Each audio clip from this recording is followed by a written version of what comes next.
정말 믿기지 않는 엄청난 지정학적 격변이 발생했습니다. 바다 건너 중동의 시계가 멈췄고 글로벌 에너지 시장은 그야말로 패닉 상태에 빠졌습니다. 2026년 2월 28일 미국과 이스라엘이 이란의 심장부를 향해 전례 없는 규모의 선제 타격을 전격 개시했습니다. 도널드 트럼프 미국 대통령은 소셜미디어 트루스 소셜을 통해 이란의 미사일 산업을 완전히 잿더미로 만들 것이라며 이란 국민들을 향해 여러분의 자유가 다가왔다, 정부를 장악하라고 촉구했습니다. 사실상 이란 정권의 레짐 체인지를 겨냥한 초강경 메시지를 던진 것입니다. 지금 이 순간에도 페르시아만 상공에는 전투기들이 굉음을 내며 날아다니고 있고 글로벌 물류의 대동맥인 호르무즈 해협은 완벽하게 마비되었습니다.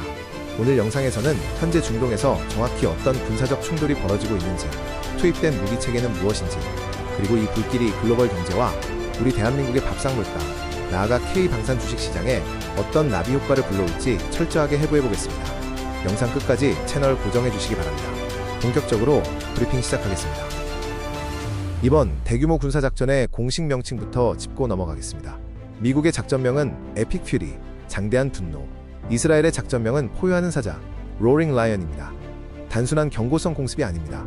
두 동맹국은 이란의 핵시설, 탄도미사일 발사기지, 그리고 혁명수비대, IRGC의 지휘 통제망을 지도상에서 영구적으로 지워버리겠다는 명확한 의도를 가지고 작전을 전개했습니다. 트럼프 대통령은 작전 개시 직전 미국 의회 핵심 인사인 갱 오브 에이트에게 기밀 브리핑을 마친 뒤 미군이 주요 전투작전, Major Combat Operations에 돌입했음을 공식 선언했습니다. 작전의 규모와 투입된 자산을 보면 이는 국지전이 아닌 전면전에 준하는 수준입니다.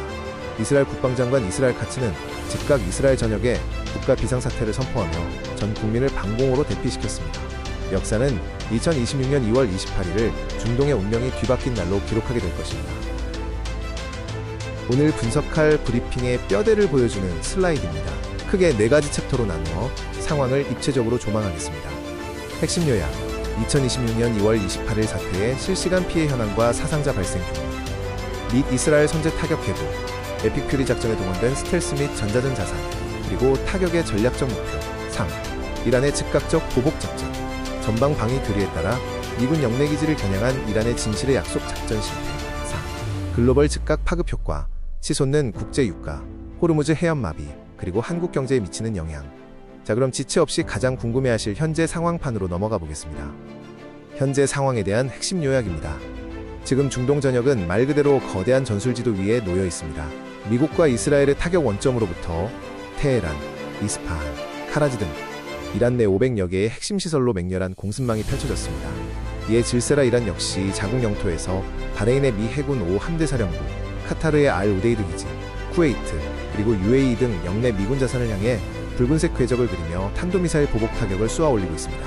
가장 충격적인 사실은 타격의 정밀도와 그로 인한 사상자입니다.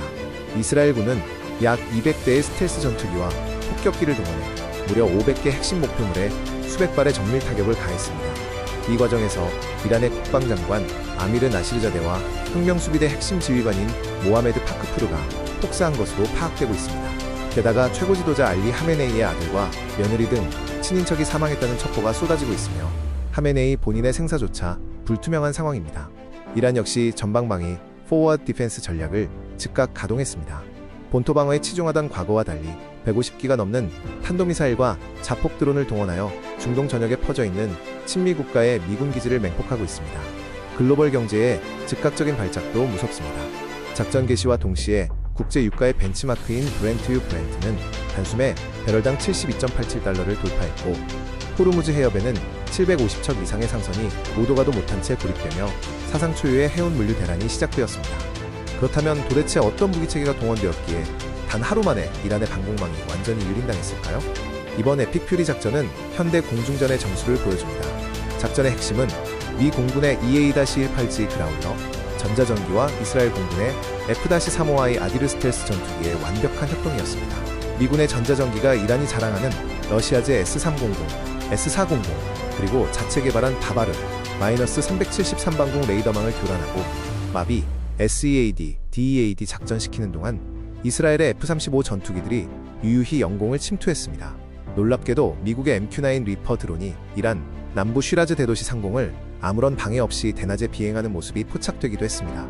이란의 방공망이 말 그대로 눈먼 장님이 되었다는 증거입니다. 특히 미군은 무려 3만 파운드, 약 14톤에 달하는 초대형 벙커버스터인 GBU-57MOP, 즉 Massive Ordnance Penetrator를 투하하여 이스파한과 나탄즈의 지하 핵시설을 영구적으로 파괴하려 시도했습니다.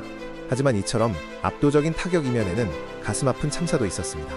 오폭 혹은 미사일 파편으로 추정되는 폭발이 이란 남부 미납 지역의 한 여자 초등학교를 3차례나 타격하면서 53명의 어린 학생이 사망하고 63명이 중상을 입는 끔찍한 비극이 발생했습니다. 또한 라메르드 지역의 한 체육관에서도 운동 중이던 아이들을 포함해 15명이 폭사했습니다. 이란 현지 언론은 총 201명이 사망하고 747명이 부상을 입었다고 보도하며 분노를 쏟아내고 있습니다. 이러한 대규모 민간인 사상자 발생은 향후 국제사회의 비난 여론을 형성하고 확전의 명분을 제공하는 위험한 뇌관이 될 것입니다. 가만히 당하고 있을 이란이 아닙니다. 이란 수뇌부는 곧바로 진실의 약속사, Truthful Promise사 작전을 발동했습니다. 이 대목에서 우리가 주목해야 할 군사교리가 바로 이란의 전방방위, Forward Defense 전략입니다. 과거 이란은 공격을 받으면 자국 영토 내에서 방어하는 데 치중했습니다. 그러나 2011년 아랍의 봄 이후 이란 혁명수비대는 적이 본토를 침공하기 전에 영내, 즉 중동 전체에 배치된 적의 핵심 자산을 선제적, 비대칭적으로 타격한다는 공격적 교리로 선회했습니다. 이란은 이 교리에 따라 이스라엘 본토뿐만 아니라 자신들을 포위하고 있는 걸프 지역의 아랍 국가 내 미군 기지들을 향해 150기가 넘는 가데르, 에마드, 케이바르쉐칸 등 첨단 탄도미사일과 자폭 드론을 쏟아부었습니다. 이란의 의도는 너무도 뻔합니다. 미국이 우리 정권을 무너뜨리려 한다면 우리는 중동에 있는 미국의 모든 군사자산과 동맹국들을 쑥대밭으로 만들겠다는 벼랑 끝 전술입니다. 확전의 공포를 아랍 동맹국들에게 전가시켜 미국 내부의 정치적 부담을 극대화하려는 고도의 심리전이 깔려 있습니다. 도대체 왜 양측은 돌아올 수 없는 강을 건너게 되었을까요? 역사의 타임라인을 되짚어보겠습니다.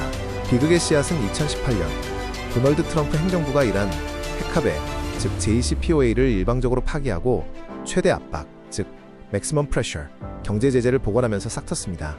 이란의 경제는 서서히 숨통이 조여졌습니다.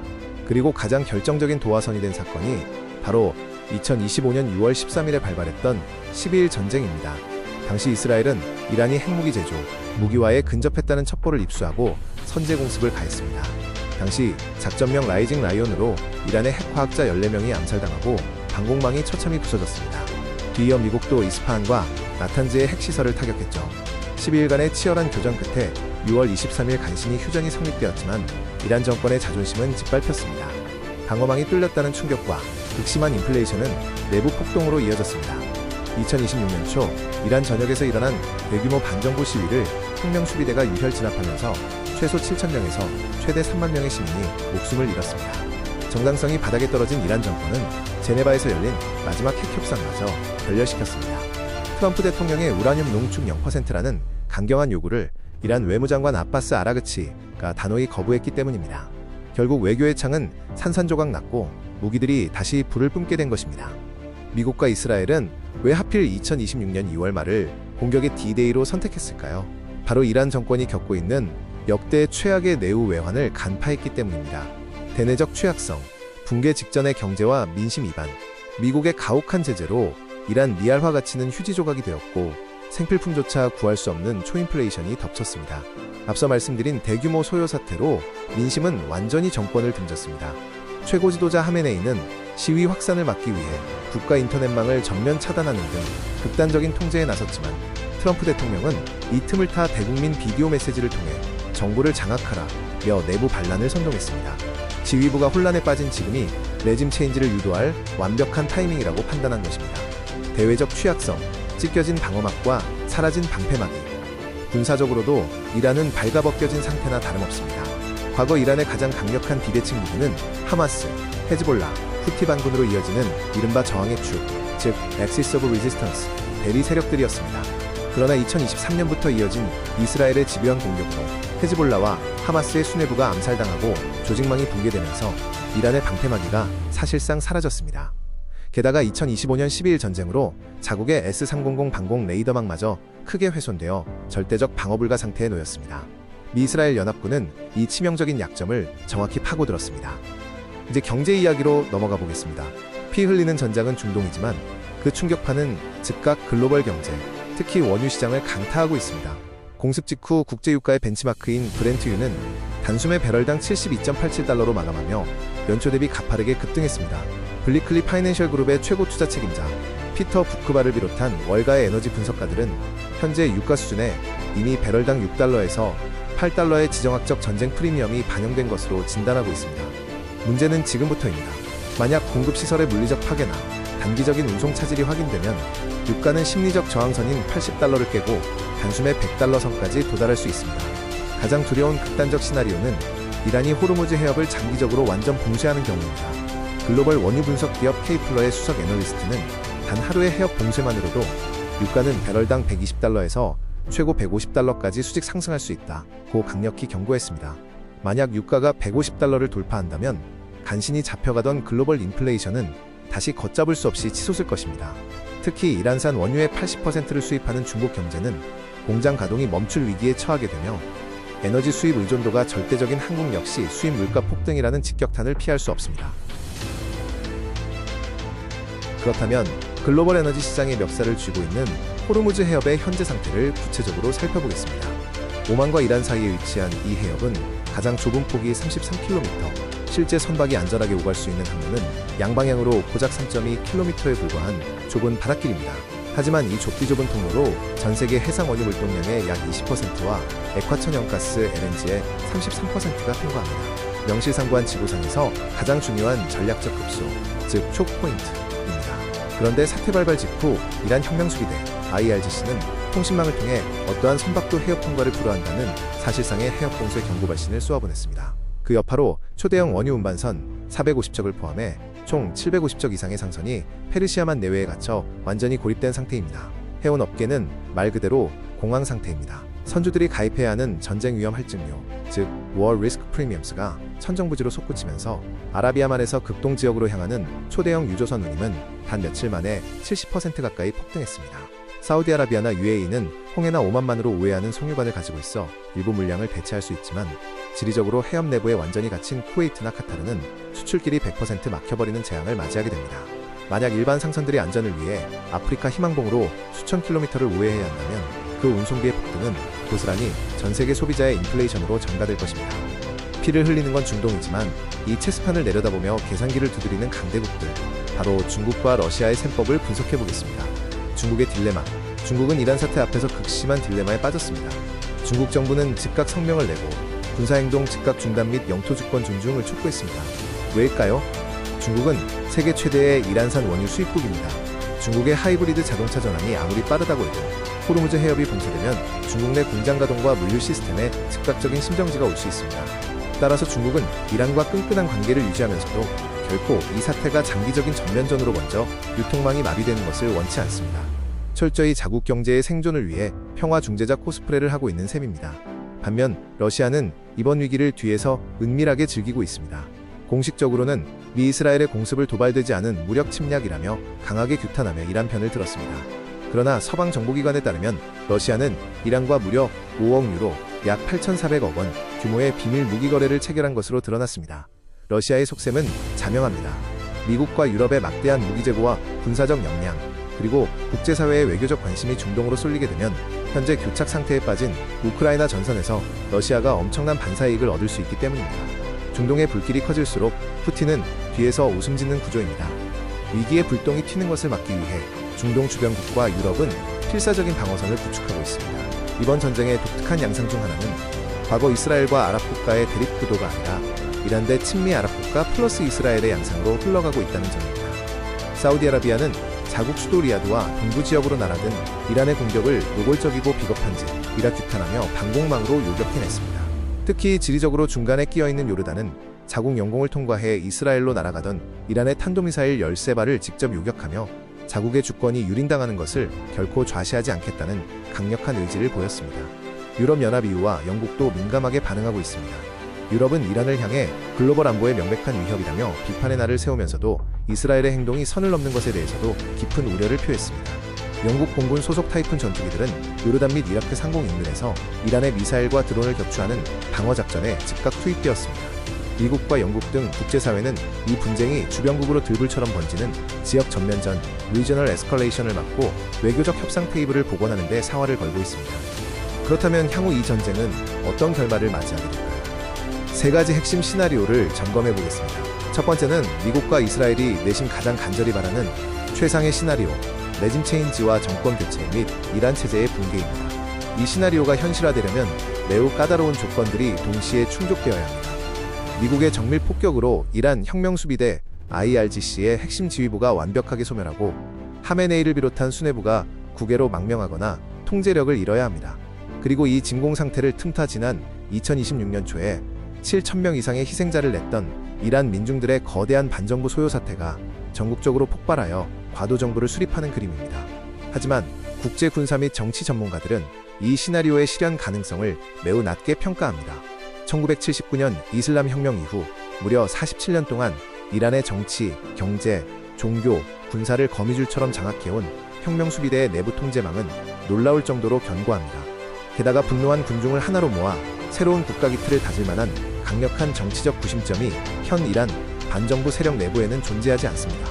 외부의 폭격만으로 견고한 독재 정권을 내부에서 붕괴시키는 것은 현대전의 역사상 성공 사례가 극히 드뭅니다. 전 세계가 가장 두려워하는 악몽 같은 시나리오, 비대칭 전면전으로의 비화입니다.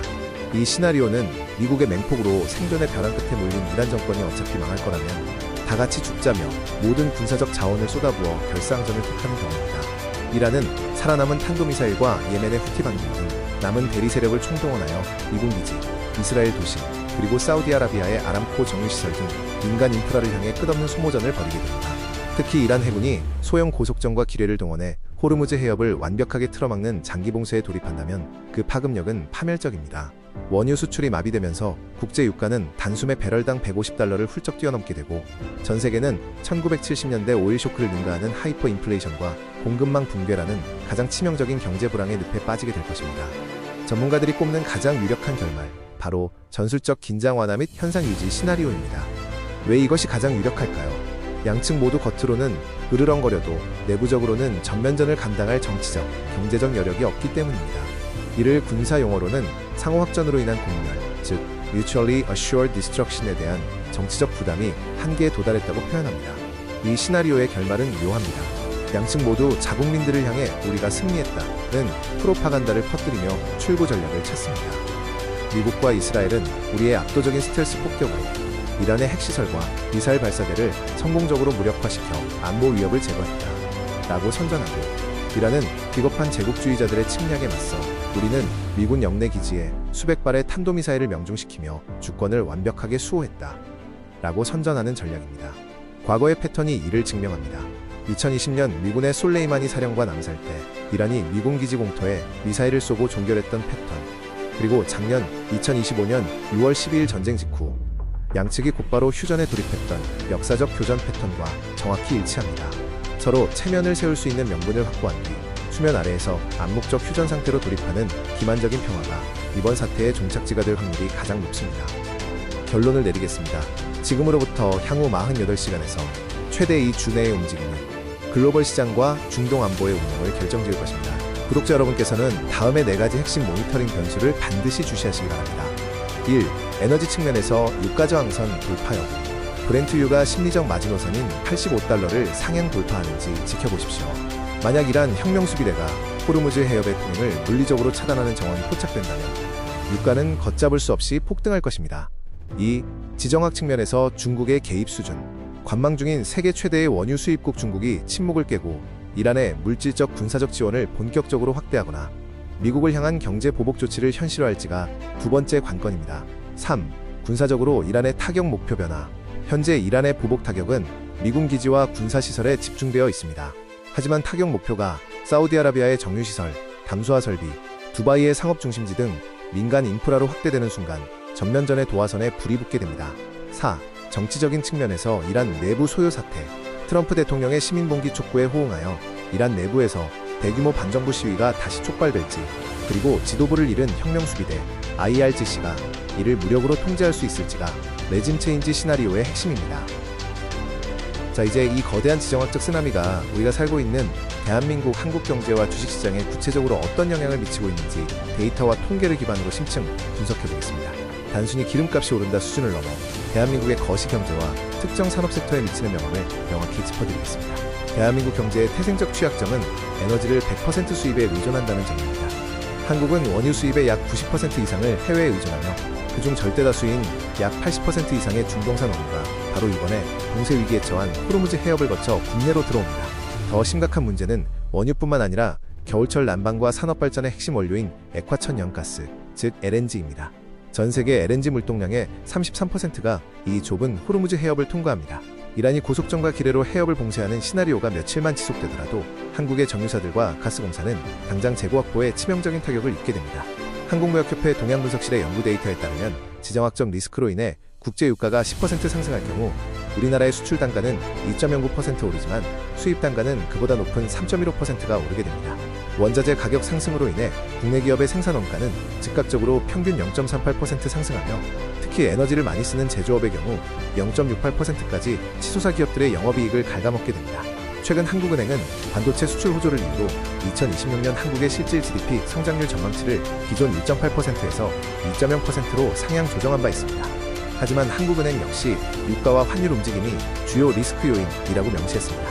이번 에픽 퓨리 작전으로 인한 유가 $100 돌파 사태는 가뜩이나 주춤하던 내수 소비에 기름을 붓고 수입 물가 폭등을 야기하여 금리를 내리지도 올리지도 못하는 한국은행의 딜레마를 극도로 심화시킬 것입니다.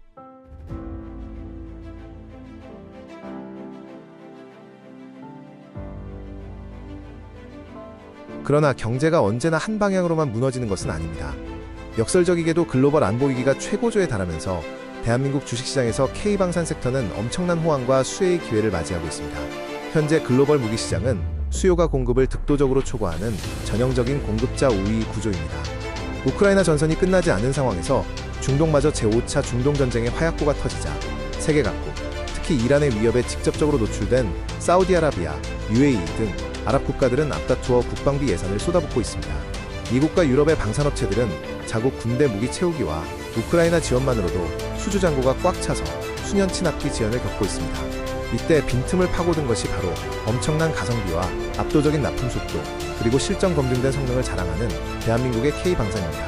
최근 한국 정부는 UAE와 무려 총 650억 달러, 약 86조 원 규모의 경제 협력 사업을 확정 지었는데 이 중 방위산업 분야에서만 350억 달러, 약 46조 원 이상의 협력 프레임워크 MOU를 체결하는 쾌거를 올렸습니다. 사우디아라비아 국제방산 전시회에서도 K9 자주포, 천궁 II 요격미사일, KF-21 전투기 등 대한민국 무기체계 부스에 중동 바이어들이 인산인해를 이루었습니다. 국내 증시에서도 이러한 훈풍이 불고 있습니다. AI와 빅테크에 쏠려있던 글로벌 자금이 거시적 불확실성을 피하기 위해 가치주, 고배당주, 그리고 실질적인 실적, 성장성이 담보된 방산주와 조선주, 전력기기 등으로 순환매되며 이동하고 있습니다. 한화 에어로스페이스, LIG 넥스원, 현대로템 등 주요 방위산업 대장주들은 작년 기준 수주 잔고만 150조 원을 돌파했으며 올해도 약 8에서 9% 이상의 추가 성장을 전망하고 있습니다. 위기가 커질수록 K방산의 주가는 탄탄한 하방 경직성을 바탕으로 새로운 슈퍼사이클을 맞이하고 있는 것입니다. 여러분, 2026년 2월 28일 개시된 미 이스라엘의 에픽 퓨리 공습과 이란의 보복전은 중동이라는 지역적 분쟁을 넘어 한반도의 주유소 가격표와 주식 계좌의 수익률을 직접적으로 흔드는 글로벌 메가톤급 변수입니다. 단기적으로는 호르무즈 해협 봉쇄 가능성으로 인한 유가 관련 에너지 유통주의 극심한 변동성을 경계해야 하며 중장기적으로는 글로벌 안보 재편 과정에서 퀀텀 점프를 준비하는 K 방위 산업의 구조적 성장에 주목해야 할 시점입니다. 역사는 항상 위기 속에서 새로운 질서와 부의 이동을 만들어냈습니다. 이번 중동 위기가 세 번째 시나리오인 암묵적 휴전으로 빠르게 진화할지, 아니면 세계 경제를 늪으로 끌고 갈 전면전으로 비화할지 앞으로 이어질 속보에 귀를 기울이시고 투자와 거시경제 전략을 보수적으로 그러나 기민하게 재편하시기 바랍니다. 오늘 브리핑은 여기까지입니다. 이 엄청난 소식과 분석이 유익하셨다면 잊지 마시고 구독과 좋아요, 알림 설정까지 부탁드립니다. 다음 시간에도 가장 빠르고 정확한 글로벌 지정학적 분석으로 찾아오겠습니다. 감사합니다.